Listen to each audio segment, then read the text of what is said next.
Hello again. It's me, Dr. Keller, and I want to tell you some more things about your ADHD brain. But first, I have to talk to you about dopamine. Dopamine. Dopamine. Dope what? I don't do drugs. Drugs are bad for you.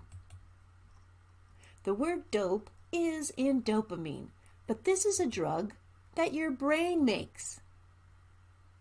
Not a drug that you buy and smoke or a pill that you swallow. My brain makes drugs? Yes. Drugs that your brain makes are called neurotransmitters. Neurotransmitter. Neurotransmitter. Neuro means brain, and transmitter means something that carries messages. Your brain makes dopamine, a neurotransmitter, a chemical that your brain makes to carry messages. Your brain makes dopamine so it can send a message to your muscles to make them move. And your brain also makes dopamine to make you feel good when you do something. Dopamine is a reward for doing good things.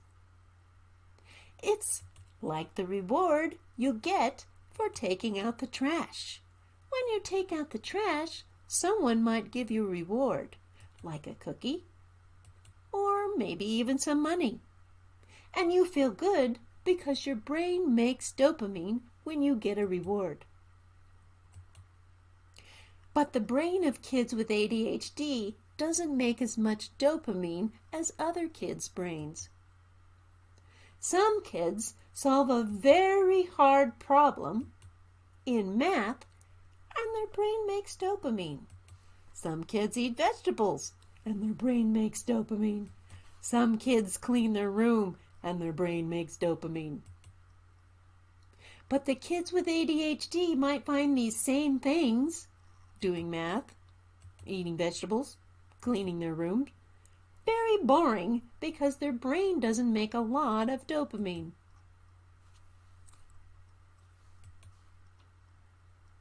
They have to do something very exciting, like playing a video game, before their brain makes dopamine and they feel good. This is called a dopamine surge. A surge is like when you're riding a surfboard and the water surges up under your feet.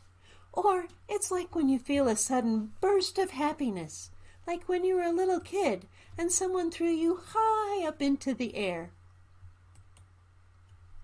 But for kids with ADHD, the dopamine surge doesn't last very long.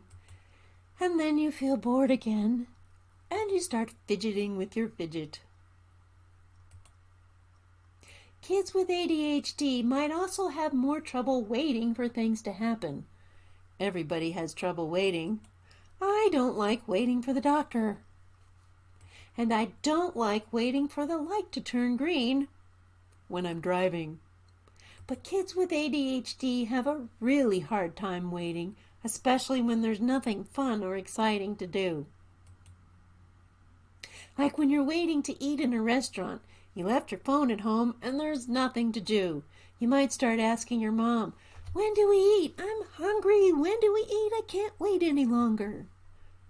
Or like when you're at school and your teacher tells you you can play a game after you finish your work, but you feel tired and the work is hard, so you might start asking your teacher, "When can we play the game? Is it time to play the game yet?" Kids with ADHD get bored easily because their brain doesn't make a lot of dopamine. You want to feel good, but it's hard to feel good unless you're doing something exciting, like playing a video game or doing something new that you've never done before. So would you like to change your ADHD brain a little? There's nothing wrong with playing video games to make yourself feel good. But what about all those boring times when you have to do your homework, or do the dishes, or take out the trash? Wouldn't it be nice if you could change your ADHD brain just a little so that your brain made more dopamine? Here are a few ways to help your brain make dopamine. First, exercise. Exercise is a great way to increase dopamine in your brain. Do you like to exercise? Do you like to play football? Or basketball? Or baseball? Do you like to run as fast as you can around the playground? Another important way to increase dopamine in your brain is to get enough sleep. If you stay up late on a school night playing video games, you might feel very sleepy and grouchy the next day because your brain is low on dopamine. Another way to increase dopamine in your brain is to practice mindfulness meditation. Scientists have found that meditating, sitting still, and paying attention to your breathing makes people feel better. And there's more dopamine in their brain, even when they sit and meditate only for a few minutes. But mindfulness is boring! I can tell you some ways to make it more fun. So stay tuned to learn more about how to make mindfulness practice more fun. Thank you for joining us, and thanks to John McKenna, LBTV, and the Mindful Youth Institute. For more information on the Mindful Youth Institute, go to mindfulyouthinstitute.org. I look forward to connecting with you on social media. On Instagram, you can go to Dr. Keller Coach. On LinkedIn, you can go to Julia Keller Mindful Youth Institute. If you want to contribute to our cause, please go to Charity GoFundMe campaign, Help Teach Bullies Compassion.